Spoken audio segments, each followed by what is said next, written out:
Hello everyone, welcome back to the channel. Today you are joining me for a full session, and I'm also joined today by one of my lovely clients, Kjenta, who is over from Belgium. She's been one of my clients for almost like a year and a half now. We trained together a few times, so we know what it's like to train together. She trains super hard, so it's going to be awesome to get a session in together and also show you just like where she's at with her process. She's going to be starting her first prep in a couple of months, just depending on how these next few months play out. So it'll be nice for you guys to see how I guide her through a pull session and also just where she's at and how we manage her process. But yeah, hopefully it will just be a fun session for you guys to watch along today. As always, I will crack on with the video so we can get stuck in, and then we'll talk through some good bits of advice and guidance throughout. So hope you all enjoy watching, and make sure subscribe to the channel if you're not already subscribed. I know a lot of you are probably not subscribed, so if you can subscribe, that would be amazing. That way hopefully I can grow the channel and positively impact as many people as possible.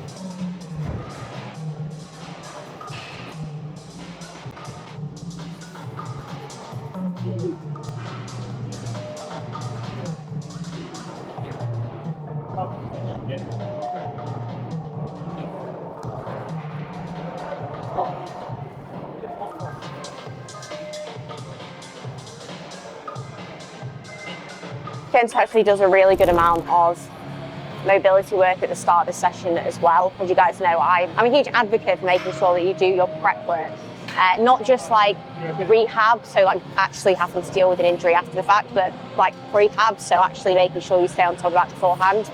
So Kjenta does a really good job at that because, one, it is important regardless of your injury status, but she has had a lot of issues with her back in the past. She has a strong background in gymnastics as well.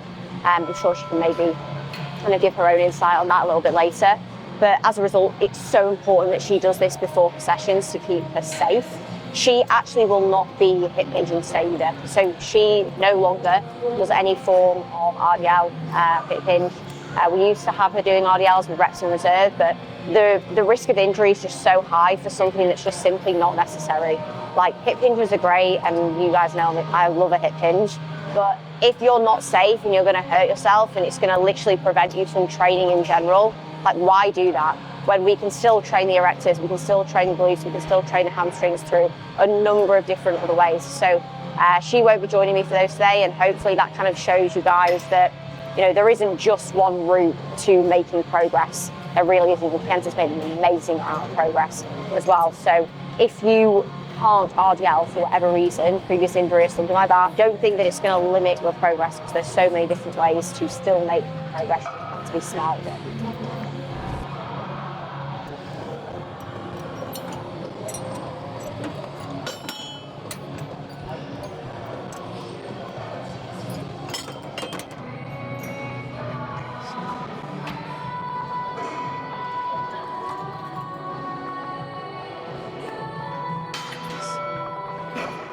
Can you get a tiny little bit more spinal extension on this?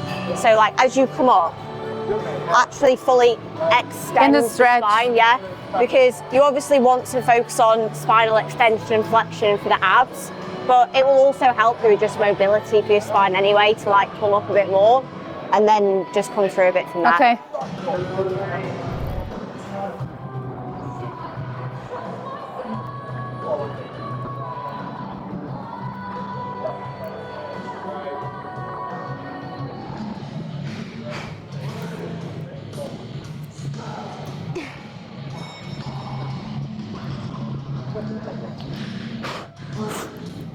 A lot of people often wonder whether they should do their abs at the start or the end of the session. It's very similar to carbs. It's like you need to do them wherever you're going to get the best quality work from that actual movement, and where it's also going to benefit you well across the rest of the session.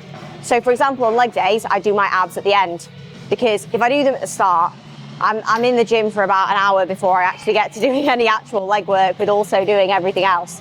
Whereas on a pull day, I like to do them at the start, because when I get to the end of this session, this is a very long session, I notice my quality drops off, in all honesty. It's also nice to have a balance with the two. And for me, I find that when I do a little bit of ab work at the start, I feel a lot safer when I go into my other movements. I've already essentially engaged my abs a good amount before I go into movements like my RDL. where I need to make sure that I do have good awareness of my abs, can make sure that I'm locked in, I feel tight, I feel safe, feel locked in. So you have to kind of weigh up like what feels best for you. At the end of the day, trial and error, you know, give it a go. If it feels worse, don't do it. If it feels better, do it. Like there's no harm in trying things out and seeing what works best for you. This movement today is a single arm pull down, and you'll see that we're doing like a decent amount of warm-ups on this. Like I think this is like a 4th warm-up. For both myself and Kjenta, like we don't have the best like natural lat connection, as a lot of people struggle with it. You either kind of like have it or don't. But with any body part that you struggle to connect with, at the start of the session, you just need to take time with it. Don't go and rush straight into your working sets. If you can do that and they feel great, awesome. But if not, just take time at the start of the session. Like end of the session, I won't do much warm-ups at all because I'll be good to go by then. But at the start, I need to just make sure that like I've actually got a feeling and awareness of where my lats are. And then I can go into working sets and the rest of the session will lead on really nicely from there. So starting with some lat pull downs, just because 1, priority, 2, also leads me nicely into my RDLs, so I'm not just going in with nothing at all in my back. Same thing with like the abs, and then we'll move on to the rest of the session from there.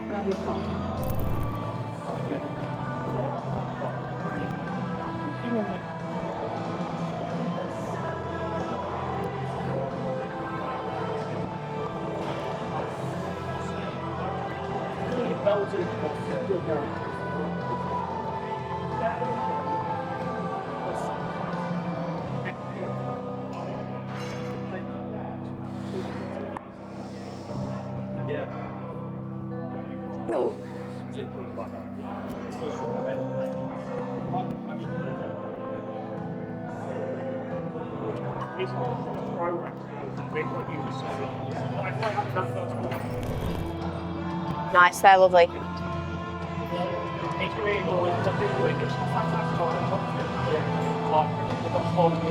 Good, come on. Down.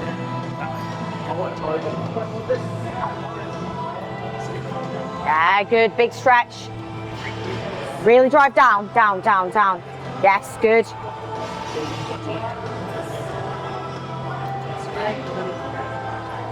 All you, look, good. Nice. Yeah, lovely. Really nice. Feel okay? Yeah, absolutely.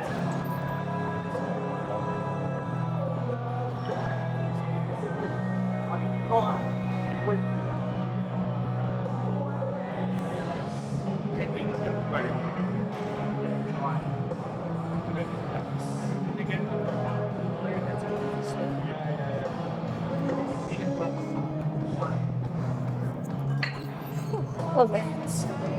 I think for a lot of people when it comes to lat work, and especially pull downs, is that they almost, in pursuit of trying to train their lats so accurately, they become too restrictive. So they essentially like hardly even stretch the lat, and they also don't really even get the lat fully short because they're like, I need to stay in this range of motion for my lat. And then what they also do is they like almost over control it.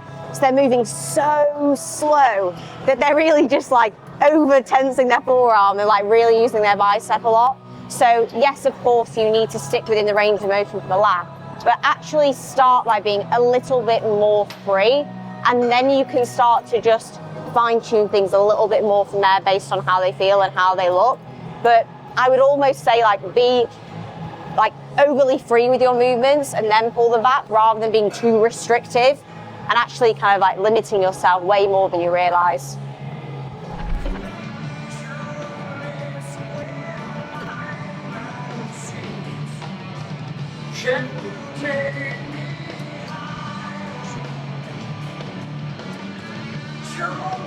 Lovely. These are easy. Let's go. Down, down, down, down, down. All you. Good. Go again. Down, go, down, go. Yes, lovely.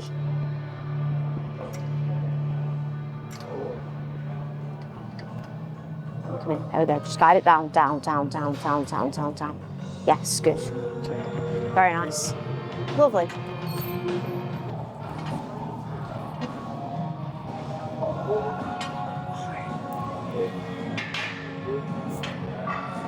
All right, so RDLs are still in. I'm really, really enjoying them at the moment. I can't remember a time where I've like really done RDLs for like a long period, because I usually always end up faltering over to doing some form of pull from the floor. But these have been really, really good to me, especially whilst I've obviously been in prep. Anyone who followed the channel throughout then, because an RDL is a very, very safe hip hinge to do in a prep setting compared to a pull from the floor where there's a lot more room for things to go wrong. So I ran these through prep, and then I've just been obviously using them as I've been coming on the way up, and I'm just developing that skill of really getting confident with them. And that's the thing with a hip hinge is, if you chop and change it all the time, you're going to struggle to actually get good at any one hip hinge. And hip hinges are very, very, very skill dependent and also confidence dependent. So if you've not built that skill and then also built the confidence to go with it, you're going to struggle to really get anywhere. And that's where people go wrong with hip hinges, is like they'll look at a program and go, right, I've got an RDL. Go through the first 6 weeks and they're like, oh, I'm still not feeling good at them. Like, I just can't do RDLs. Like, let's do something else. And then they do something else, and then they're like, nah, I'm just not good at stiff legs. Let's do deadlifts. And I'm like, you need to just stick to one thing and actually get really good at it. And the thing is once you pick one hip hinge and you get really good at that hip hinge, you'll probably be able to cross-transfer that into other hip hinges, because that skill, that pattern, that ability to hold a bar in your hands and be able to move weight well with control and with intent is something that has a really, really good cross-transfer. And it's just something that, you know, you really, really want to have as a foundation base within your training. So long story short, we've got RDLs today.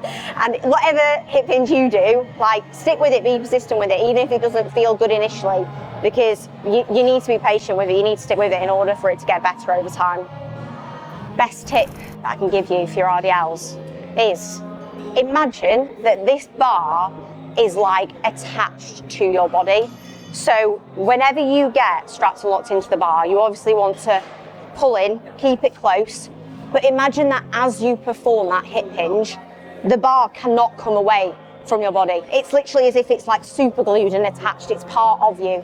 So that then you can literally just focus on hips back, hips forward. And that's what I always say with an RDL is, it's not an up and down movement, it's a back and forwards movement. So if you can focus on keeping the bar close to you and locked in, you don't need to worry about then where the bar is, what that's doing. You just go back and forward. The bar goes up and down as a byproduct of you going backwards and forwards. So get yourself locked in, imagine the bar is like a piece of your body, and then you can just focus on the actual motion with your body that you need to perform the movement as best as possible.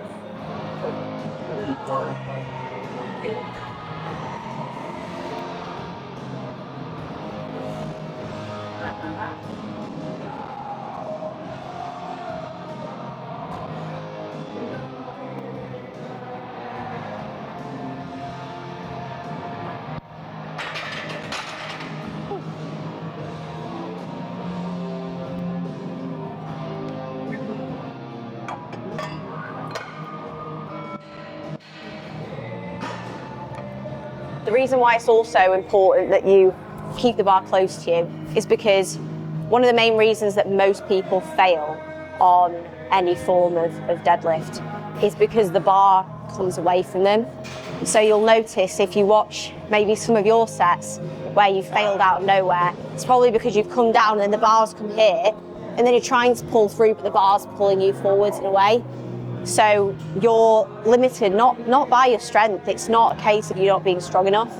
It's just your setup. You know, it's not like you're in a machine where you're locked in and it moves perfectly for you. You need to make sure that movement's right first. So don't always count something out again and say, oh, I'm not strong, I'm not good at this. It's like, no, you just actually need to improve these little things that will actually make you so much stronger.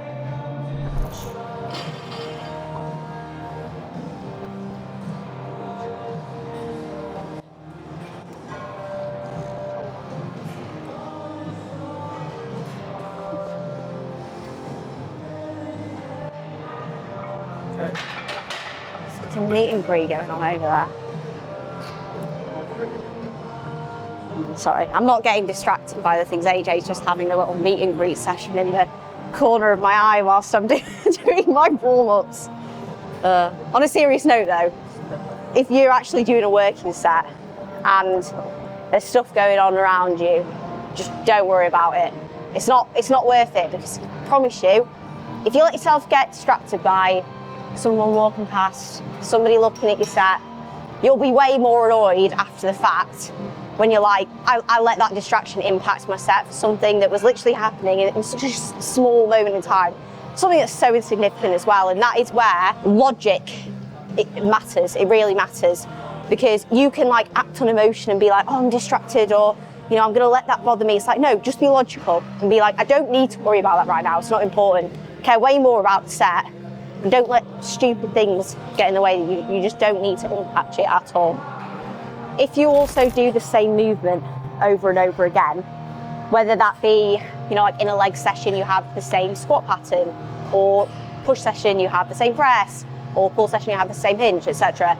You can still add variation to those movements in order to make them enjoyable and to still make them progressible as well.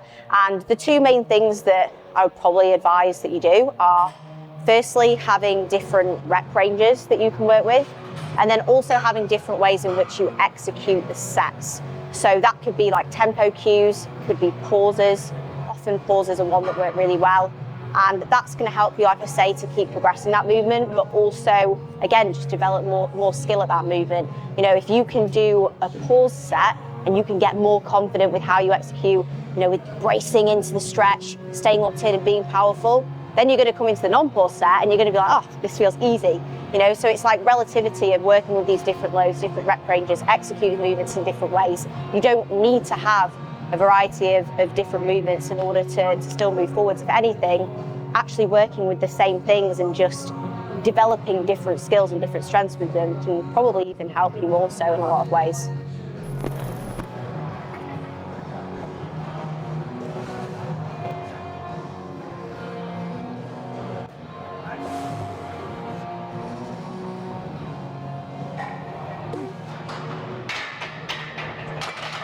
Okay.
I just stood on a ladybug.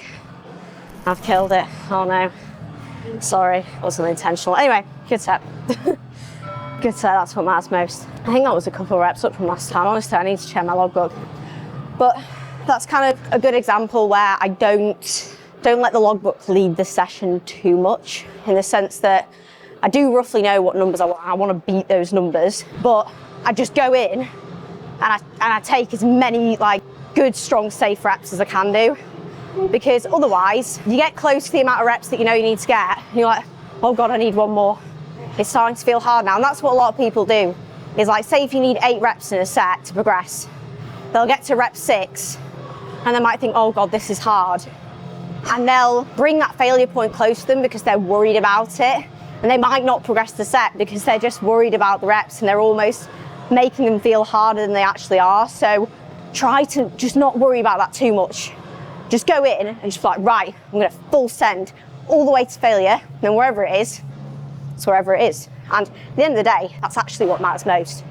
So you go in and you train as hard as you can do, as well as you can do, all the way to failure. That's all you need to do to really progress. Fuck me.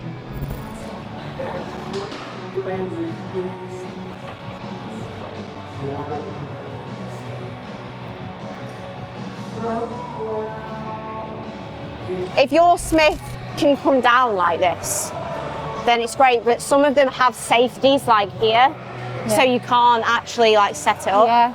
But I prefer this to the glute drive, to be I think honest. Francesco did them a while at the Smith as well. Okay. In our gym. We can always give them a go and get home and see what you think. Yeah, because it's like you said with the glute drive, it's like I'm much flatter and more thinking about going with That's the whole the thing torso. I find, because obviously when you're on here, you set it up so that your shoulder blades are against it, and you literally just focus on hips down, hips through.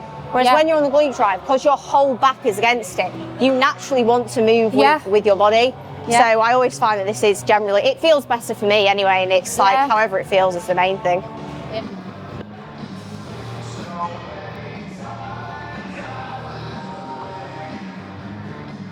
Yeah, nice, come on.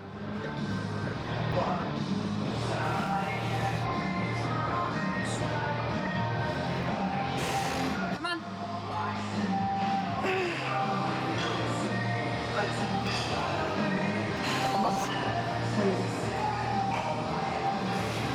Come on. Yes, come on.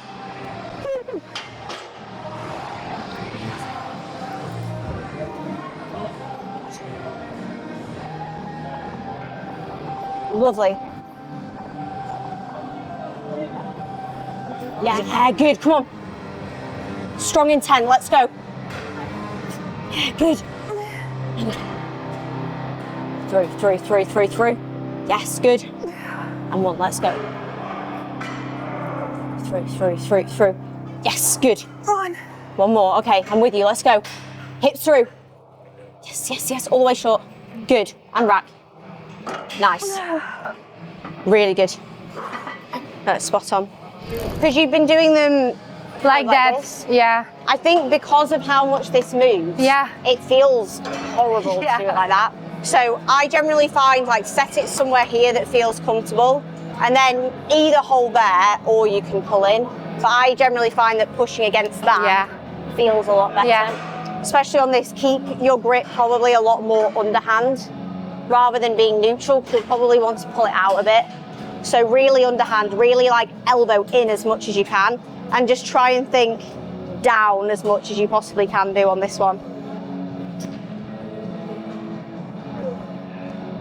Like stability and positioning makes a huge difference to your back training, because if you think about it, if your whole body and your torso is moving around like this across the set, how are you really going to be able to just focus on stretching the lat, contracting the lat when this is all going on at the same time? You know, so like create a stable base point. I think so many people neglect that. They worry so much about the weight or the arm or this and that. It's like, just get yourself stable, get yourself locked in, and then from there it'll be so much easier to like actually guide the upper arm, and then that's actually doing the work rather than everything else trying to battle you throughout the set.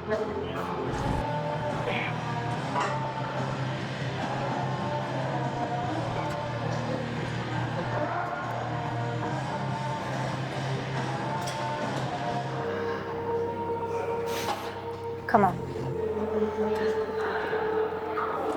Nice.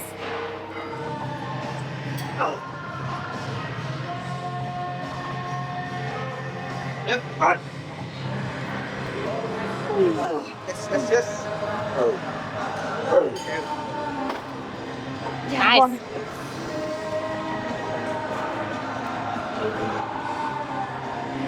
Yeah, perfect. Lovely, thank you. There you go. Good. Nice. Down. Yes, good. Down. Good, come on. Go again. Just drag it down, I'm here to help. Down. Good. Lovely. Very nice. Your lat training, like over the last few months especially, like since we finished, like came through the pre-prep and then finished the pre-prep, has been so much better. Yeah, I also feel it so much better, just with several cues. Like on the stretch, we've been working on really keeping that shoulder there. Yeah. That's really something that helped me immensely. I think it almost like it helps sometimes when you've like been through a diet as well, because you almost take that fixation away from like progressing as well. Yeah. And then you can just focus on like actually feeling it, making sure the stimulus is there. And then you go back into the gaining phase and you're like, oh, now I know how to train my lats. Makes a huge difference.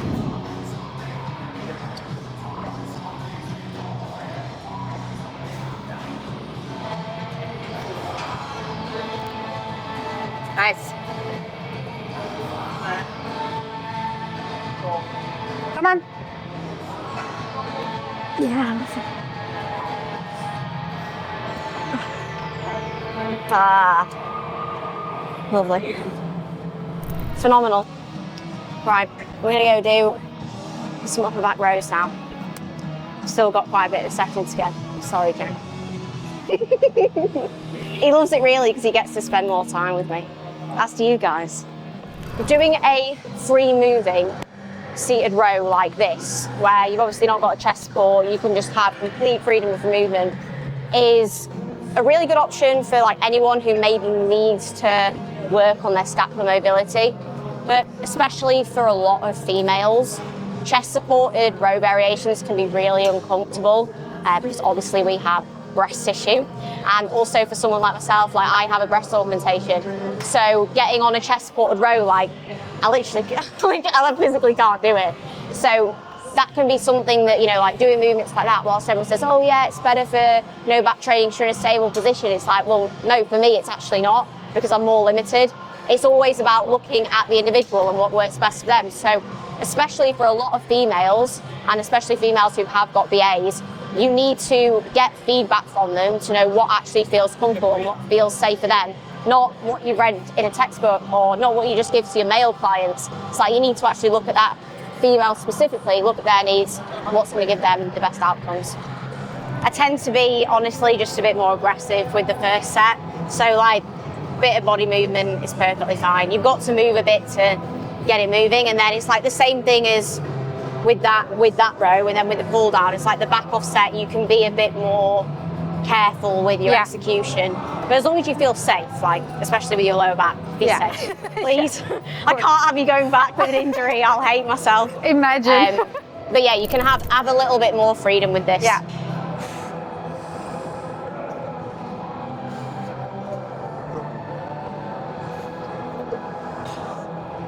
Oh.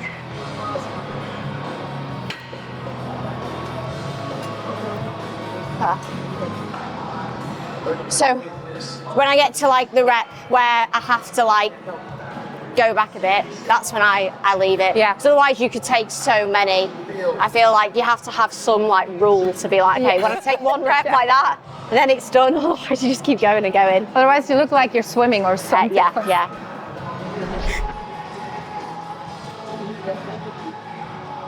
Awesome. Easy work. Keep them going. Yes. And one. Back. All the way short. Good. One more. Drive it back. Power. Yes. Perfect. Lovely.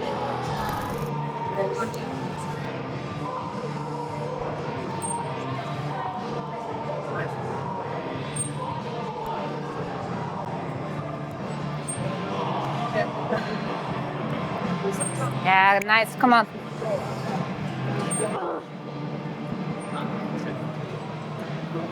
Come on. One. There you go. Oh, thank you.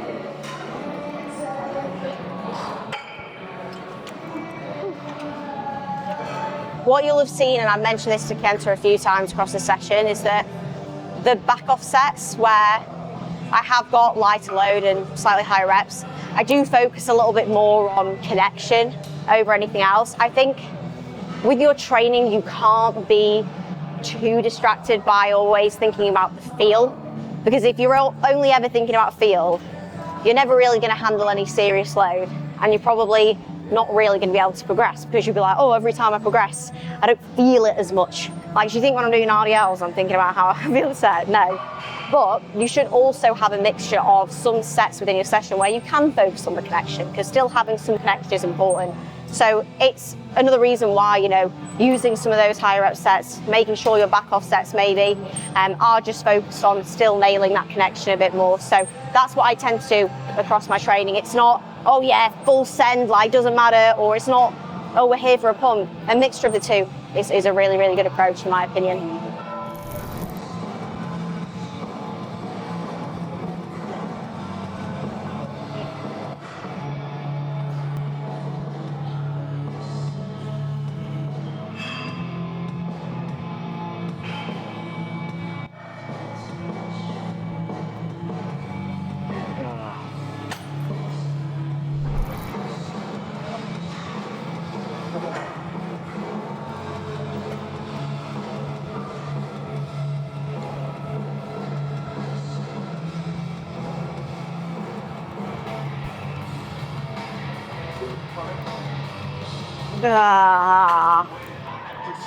I know that a lot of you are obviously maybe following like this gaining phase, and you might be in, you know, gaining phase yourself, you might be in your first gaining phase, and maybe thinking that when I talk about a lot of things, I talk about them with such ease, like, oh yeah, I don't have any issues with gaining weight or getting heavier.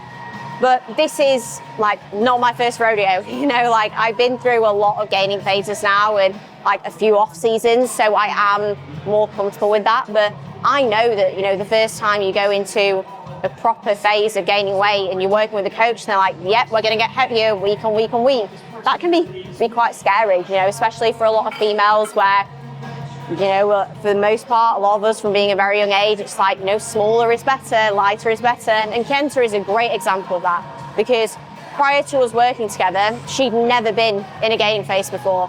She'd always been much, much lighter, very lean, and never really committed herself to like properly growing. And I had to really convince her and tell her to really, you know, put her trust in me that if she committed to really growing, she was going to make some amazing progress.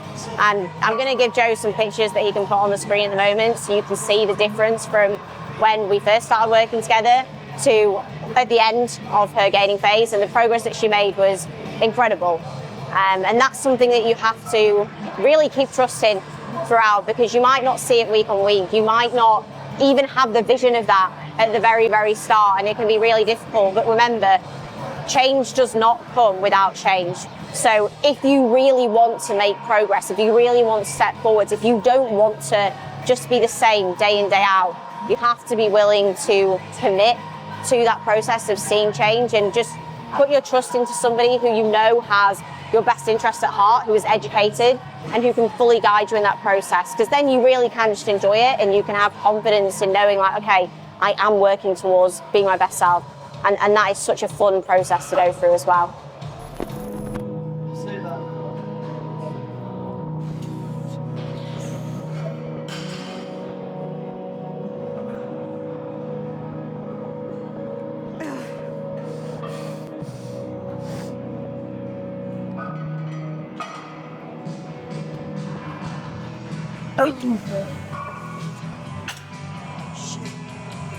What do you usually do?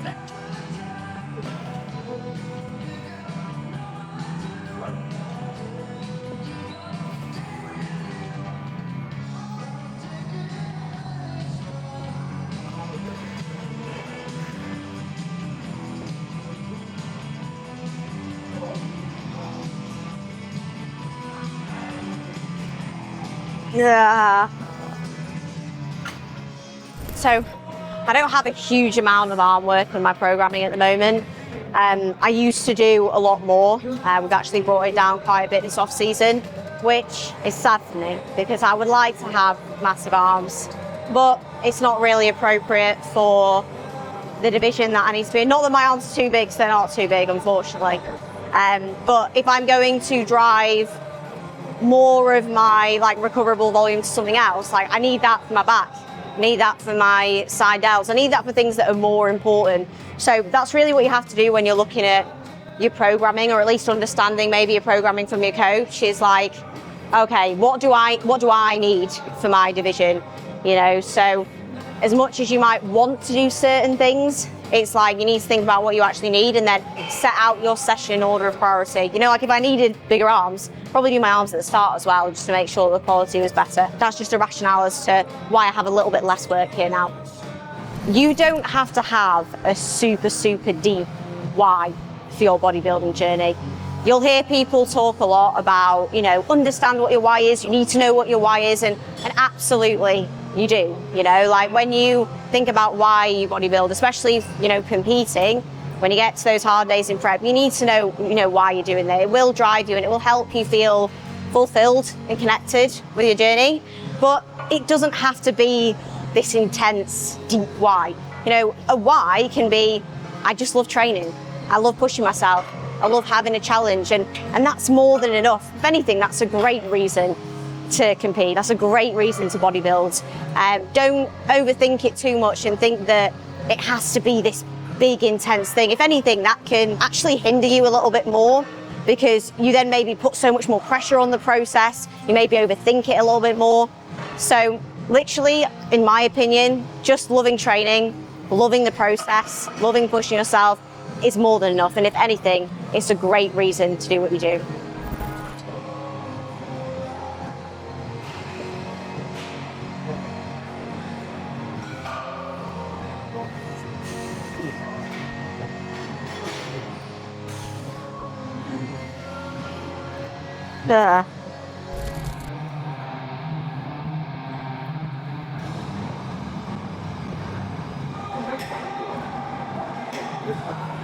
So right now, Kjenta is just at the very, very end of her off season. As I mentioned at the start of the video, we've been working together for like a year and a half now.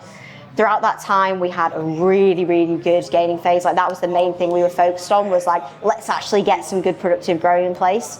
So we spent a really good amount of time gaining, and then we did a little bit of a pre-prep diet, which we did towards the end of last year. And that was really just to like build some confidence with dieting before we went into prep, because her body composition, like she still stays pretty lean. So the confidence was kind of the main thing, but at the same time, it did bring her down to a slightly leaner body comp, where then what we've really been able to do since then is just very, very gradually gain to where she's at right now. And that means that her start point for prep is going to be like absolutely spot on. You know, we're not really going to have more than, I would say, 25 pounds maximum to pull off. And mapping that out is very, very important. A lot of you who followed my prep in the last year know that I didn't do a pre-prep diet, and that was just, you know, circumstance relative. You can still get the job done, but you can get it done better if you do have a pre-prep and you have a prep where, particularly as a natural, your rate of gain is really well managed, because that will make the prep in itself less extreme and severe, so you don't have so many negative outcomes at the back end, particularly hormonally as a female. But it means you're going to definitely maintain a lot more muscle mass, particularly when you are having to get very lean. So Kjenta is going to be competing in women's physique, and a big trademark within women's physique is conditioning. Now, she's got the muscle mass to do that, but we just also need to make sure that we have the time to get into condition. You don't want to be rushing getting into those brutal points of condition, especially as a female. So we're in a really, really good spot now to just ride out what will probably be the last 6 to 8 weeks of this off season, very gradual gaining, and then we'll start to pull things back from there. So it's extremely helpful for me to actually see her in person, which is a big reason why she's made the travel to come over to the UK, which makes a huge difference for me, huge difference for her, so that I can get eyes on her, really have a good idea of where her body comp is, and make sure that we can have a super successful and ultimately really enjoyable first prep as well. All right then, guys. Thank you very, very much for watching. If you've made it to the end, as always, I massively, massively appreciate it. And I really hope that you are taking some good value from these sessions, even if it's just a little bit of entertainment before you train. That's something that I always found made such a huge difference for me in my process, was feeling like I was a part of the community and watching others train and getting excited to go and train myself, especially when I first started bodybuilding. I was very, very isolated. I didn't know any other bodybuilders. It was just me on my own, and YouTube videos used to make a huge difference. So even if it helps one or two of you, that's awesome. Yeah, hope you've enjoyed watching. Hope it was really insightful to see a little bit of Kjenta's posing and just kind of talking through where she's at in her process and her season, as well as like a little bit of a case study I think particularly for any female natural bodybuilders, it's always great to see what's possible, because Kjenta's obviously, as I say, made some amazing progress. She's in a fantastic spot going into her first prep, but also, you know, what it looks like in order to maybe set up that first prep, and, you know, maybe the phases especially that you maybe need to go through before you get into that first prep as well, in order to make it nice and successful. But yeah, anyway, I'll stop blabbering on. If you've enjoyed the video, make sure to like, make sure to comment below, because I appreciate it massively. And yeah, I will catch you all in the next one.